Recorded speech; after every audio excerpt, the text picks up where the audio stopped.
everybody. My name is Greg Summers, and I have the honor of serving as the Provost and Vice Chancellor for Academic Affairs here at the University of Wisconsin-Stevens Point. And it is my pleasure to welcome you to the 11th Annual University Evening, so thank you very much for being here.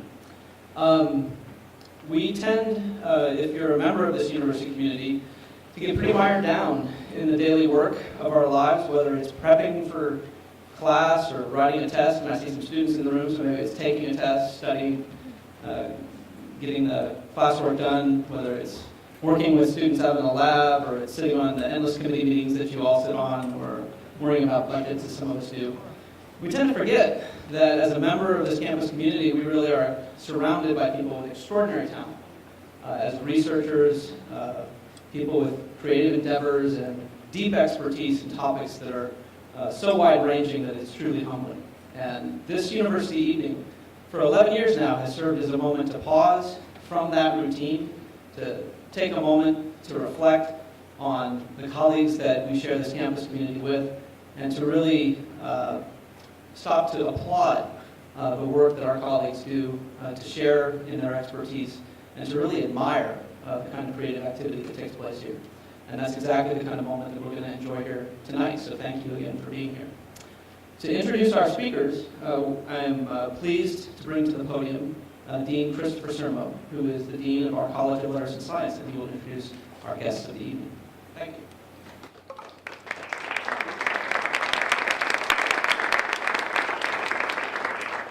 Thanks, Greg. Appreciate it.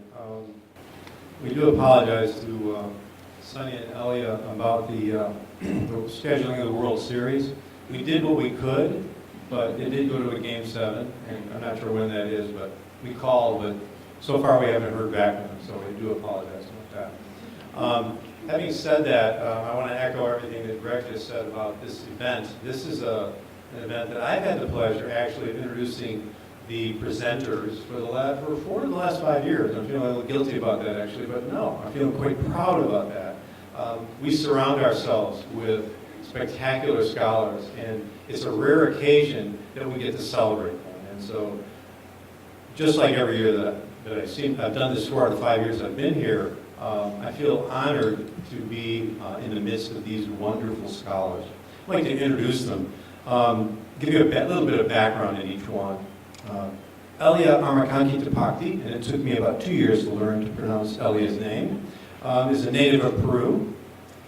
She is a professor of Spanish in our World Languages and Literatures department in the College of Letters and Science.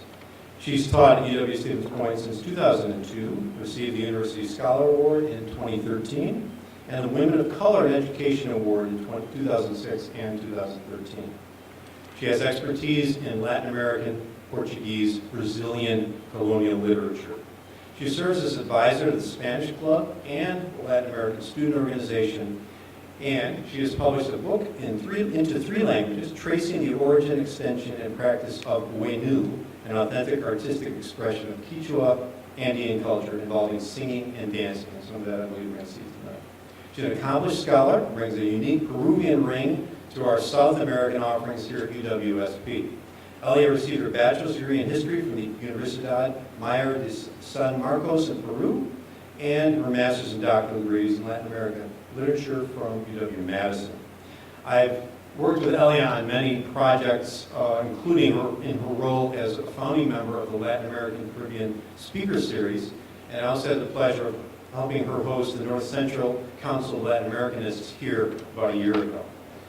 We've held many formal and informal conversations on topics ranging from my trips to Ecuador to the plight of indigenous cultures to Peruvian cooking. So great to have you here, Elia.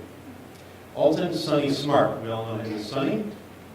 He's been a professor of social work at UW-Stevens Point since 1990 and has coordinated the Native American Rural and Social Work Program and the Native American Family Institute at UWSP. An Anishinaabe educator, he also acts as a tribal judge, holding positions in the Ojibway ceremonial big drum and midwind medicine societies, and he lends his services to tribal families as a state-certified therapist. He earned his degrees in social work at UW-Milwaukee and University of Minnesota Duluth. He's a member of the Bad River Band of the Lake Superior Chippewa and has been adopted into the Menominee tribe. He's also a Vietnam veteran. Recently, I've had the pleasure of working with Sonny and our faculty in social work and sociology in assisting the college and the university in gaining national accreditation for our social work program through the Council on Social Work Education. I've had the pleasure of working with Sonny, attending many meetings, deliberations, and interviews involving that accreditation, and we now have that national accreditation.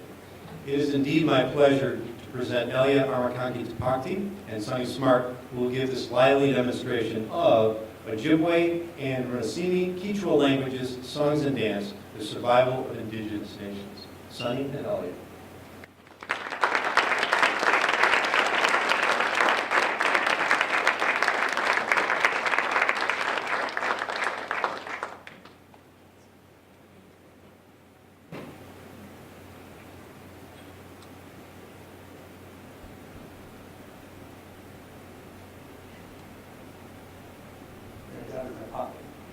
Everybody hear me?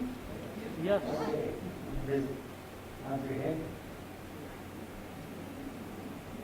I was looking at the students too, and they agree with me. Sometimes they think they're sleeping. I'm not that over 20-something this year. Okay, well, before we begin, Elia and I had talked about doing a little opening. And one of the things that we wanted to do is we talk about this earth, that we're all beings. And one of the things that we, as human beings, we're just one of many beings on this earth. There are plant beings, there's animal beings, there's small beings called insects, there's water beings. There's all kinds of beings around us that occupy this earth. And we as human beings are just one being among many of all the beings on earth here. And so we share this earth with all the beings that are here. And so in doing that, we kind of think about them too, and I think it's important as we think about this earth. And as we do the opening, we kind of think about how we interact with one another. And we talk about balance in our everyday life, and that's very important. We work in balance, and things are easier if we work in balance. And we're not sort of over one another in that process. We're just one being among many beings. We're not above or below them. We're just one beings that are here. So that was something that we talked about. Elia had mentioned that too, that her tribal indigenous culture had the same type of philosophy as tribal people do. We tend to have that feeling towards this earth there too. So that's what we wanted to do. We wanted to do this little opening here and add some sage that I wanted to light before we begin.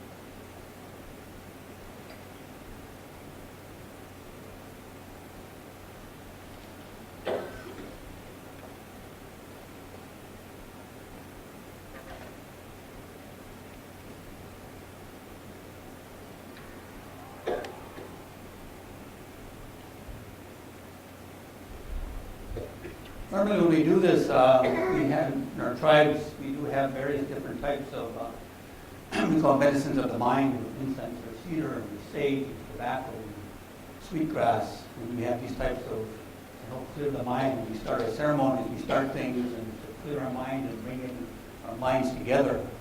That's what this does, it sort of brings our minds together into one this evening. And so part of that is that we'd like to have everybody stand up. And, normally we would be in a circle, but it's a little different here. This is about a half circle that we can get here too. And I would like to just beg if you could just sort of hold the people right next to you. That you have that sort of connection to them there too. So that you're all connected as one being here. And so as we do this, I'm just going to do a little short opening and talk about the beings that are here, all the human beings that are here. Among all the beings that are here, we recognize all of them around us, and that we're all one part of that. So Abuju and the Shinabe do the way Magin Mum. Niwe Pagasama was say Magapina Maguyan. The Gabiano Manungum, was Semanagani Manapasuna Manaduna, Gansiru Gaula, Kanan, sa Minwa, Akina, Wagamani, Minman. Jwe Mamanawa, we cow, Shinabi, and Chmokaman, the way Magin, the Gikumawish, and Kia, Mishkal, the body, Mazin. They could not Ungun in the way, Gani, Manik, Mamawat, Sina, Gate, Ungun, Mandu. Gagagi Zumagi, Gabi, Magwe, my name, a pagan goes well, Unjibawa. Jwe Mamanawa, we cow, Shinabi, Chmokaman, Shinabi, in the way Magin, Ungun.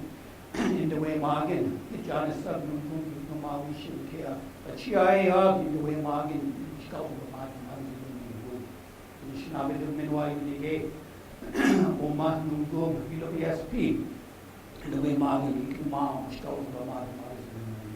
Oh, me good to you. I thank you for doing that for us. We wanted to start this evening. And I thank Elia, she wanted to do this, and I agree with her. And that's just something that we start to bring our minds together here this evening. So with that, we are going to go into our presentation this evening. And as we do this, we're on a time schedule. And so I'm looking for my gatekeeper. Where's Brittany? There she is. Okay, Brittany's she's the person with the hook. So that she has how long that we have on here. And so we need to keep track of how much time that we do have this evening. As we talk about Indigenous language this evening here, I want to just talk a little bit about some few things that are here.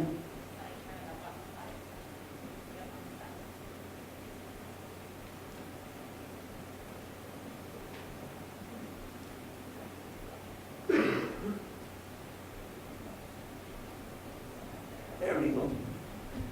Brittany handles everything around here. And let's everybody give Brittany a big hand. She's planned everything that you see in here and coordinated and got everything together here. And so I'm very thankful for everything that she's done here. She's got everything here.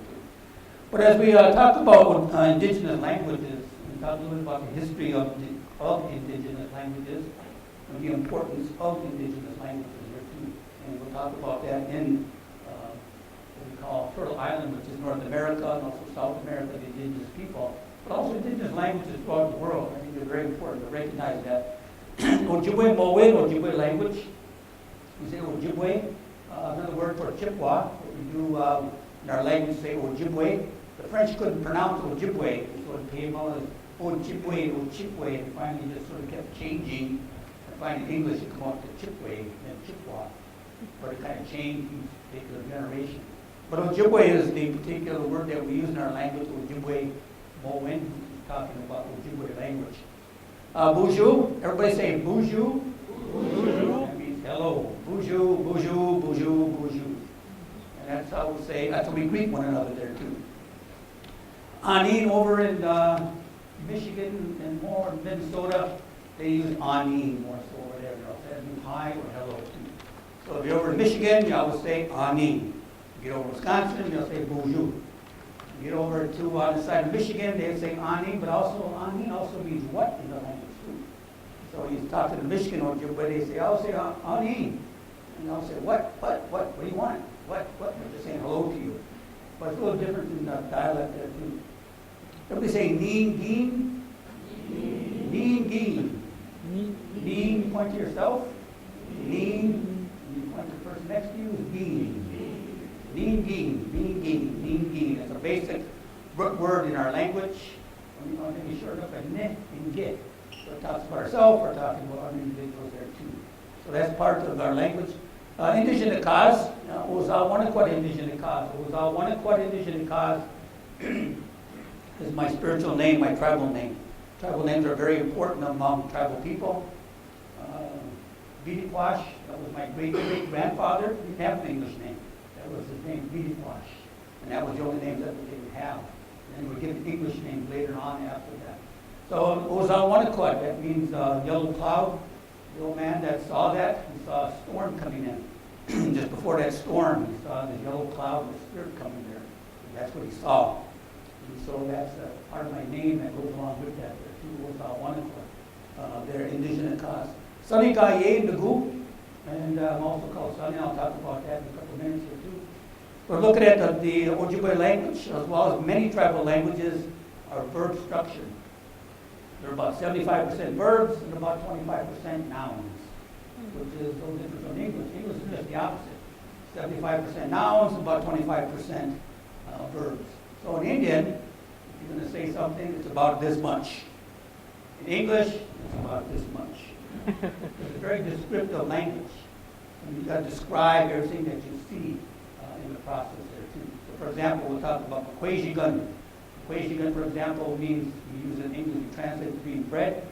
But Quechua simply means to slice. You saw people with bread, you saw them slicing up what they're doing. The Quechua, huh? So they started using the Quechua. So now we think it's bread, but it actually means to slice. Or dukameshi, we call it monkey in English. But dukameshi actually means to look for little things. So when they watch them, they're always looking around for little animals that are crawling around them, and they pick them up. That's what that describes here too. So it's a very descriptive language. That's why it takes much more time to be able to bring a lot of storytelling in the process there too. A few more things. I wanted to just say how we got the name Sonny here. On the left-hand side up here is my grandfather. That was my mother's father. His name was Lawrence Madash. Mate Ash. Then they sort of took the middle part out and ended up with Madash. So that was my grandfather there, who was born in 1906. And my mother's father, he was born in Lawrence, Michigan. And then his mother was from Bad River, and he came to live in Bad River. His oldest son was named Earl, Sonny Madash. And the middle picture, that's him in 1943, before he left for the service. And the picture on the right, that's him in the Marine Corps. And his name was Sonny, and Sonny Madash. And he landed on Iwo Jima in 1945. In 1945, 6 days in, he stepped on a landmine. And so he was killed in 1945. And later on that year, the old people came to my grandmother's house, and they told my grandmother, they said, they're going to, you need to come to the ceremony, because there's going to, these people saw in a dream that in the near future you're going to have a grandson's going to be born, your first grandson. And that grandson, like your son, is going to go west like your son. And he's going to go over the ocean like your son, and he's going to go to a war like your son. And so that's what they call the Sonny's Madash prophecy. And I was the first grandson that was born right after that, 1952. And after I was born, they started calling the Sonny Madash prophecy, and they started calling me Sonny. The same way. My grandmother never called me Sonny, she always called me Jimmy, because her son had died in World War II. But when I turned 18, Uncle Sam, and the lottery, the draft, and those things, saw fit to have me in the service, and they sent me to fly west to Fort Lewis, Washington. You know, to Fort Lewis, Washington, they put me on another plane, and they sent me over to Vietnam. So I went over the water, and I went into another war. So this all transpired the way that my grandmother had. They told my grandmother years before it would happen. So it all came to be during the process there too. So I wanted to just kind of talk a little bit about that, the importance of culture within the process there too. On the other side here is, on the left-hand side, is my grandfather's brother. His name was Frank Smart, Guguwiash.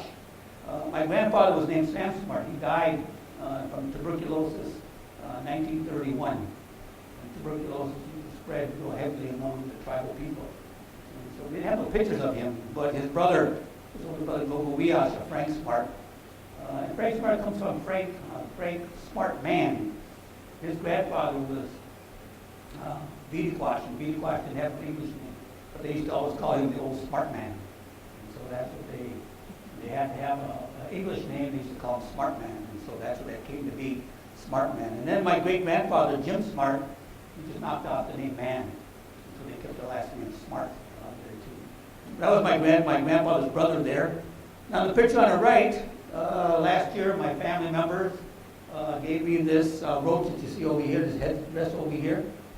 And I don't wear it too much because usually it's reserved for older men. I'm getting old, but I ain't old yet.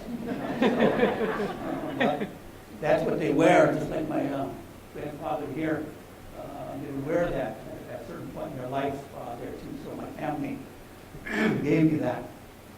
So I put it on here too. And asked them if I should wear it. And I said, well, that's what they gave it to you for. wear that.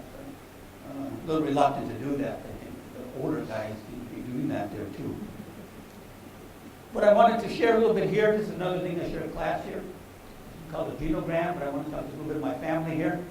My wife, Penny, my wife is in the front here, and she called the big mom. That's not because she's big. That just means because she's the oldest female. And among the oldest female, all the sisters are mothers to each other's children. And so they have not just their mom Penny, but they have their mom Elia, April, and Kathy too. They're all mothers, and all their children are considered brothers and sisters to one another there too. That's part of the extended family system, and so that I wanted to share a little bit about that as part of the language and culture is tied into that there too. And my sons here, we say Minnow Gijik, Wabli the New Gijik, and Biboset Gijigum. There, that's their names too. In English, it's Gary, David, and Forrest. That's their names. But at home, it's called Minnow, Bob, and Biboset. And so that's their names there too. And I wanted to just talk about diversity. I also have my oldest son, Brian. I have two sons there, two grandsons there too. I was adopted into the Menominee family there too. And I just wanted to kind of share this a little bit here too, so we take a look at our family system, how they're more really extended and their close relationships. And because like the brothers and sisters to one, you call them cousins, but all their brothers and sisters to one another. That's part of our family system there too. This is a friend of mine here. His name's Abeko Gabo. He's Beaver Standing. And he's about 4 years older than me, but I told him I wanted to put a picture up, and he said, well, put that one up there. This is one he was about 20 years ago. He likes this one better than his new picture there too. So he still has that little curl that you see that you can tell that he was in the Fonzie era. So he was growing up there too. Still, he likes that there too. But Miko Gabo has been real central in my learning the language, understanding the language, and ceremonies, things I do. And so he's been very important as a teacher with me and the things that I've been doing with the language there too, and culture and ceremonies there too. So I wanted to recognize him and the things that he does as an Ojibway language curriculum developer and of course language instructor in Ojibway too. So I wanted to kind of recognize him. Up here too is also some elders that I think about, and these are individuals that taught me many things. When you look on your poster there, it's nice that you see a picture, a profile of Archie Mose in Nibagijik. And you also see another man flogging up there. He's from LCO. And Paul Demain's a friend of mine. Paul Demain's also running for state assembly up here too. So when I mentioned his name, I told him to put his name up here. He said, well, he sent me a picture with him. So he wanted his name sort of publicized. In case you're voting, you can see who you're voting for there too. But Paul asked me to do that. And Pike is, both these gentlemen have passed away now, but they are very instrumental in teaching me many, many things. We talk about doctorates and Smoke Monway, or the Common Society. These men had a lot of doctorates in Ojibway language and culture. They were very, very, very smart. They had lots of knowledge there too. Anyone that's older than you, you always accord them respect all the time there too. We looked at endangered languages. In 1492, Columbus didn't discover America. He came to the Caribbean first. Although we always give him credit for coming to America, but he never hit here. He got part of the Caribbean. But at that time, about 2,000 spoken dialects of tribal languages on the Turtle Island here. There's about 165 native languages that are still spoken today. 74 native languages are almost extinct. 58 indigenous languages have fewer than 1,000 speakers. 25 to 1,000 to 10,000 speakers, and only 8 have more than 10,000 speakers. So we're dwindling, so that's something that we have to deal with all the time. When Columbus got here, this would be all red. But this is the Indian lands that you see today, the reservation systems there. You see the little dots in Wisconsin, but most of them were removed from the East Coast out to Oklahoma. Oklahoma used to be called Indian Territory. At the time, they were going to remove all Indian people and move them to Oklahoma. And that's what you call Indian Sooners there, the Oklahoma Sooners. There's a whole story behind that there too. But that's why you have a lot of people that are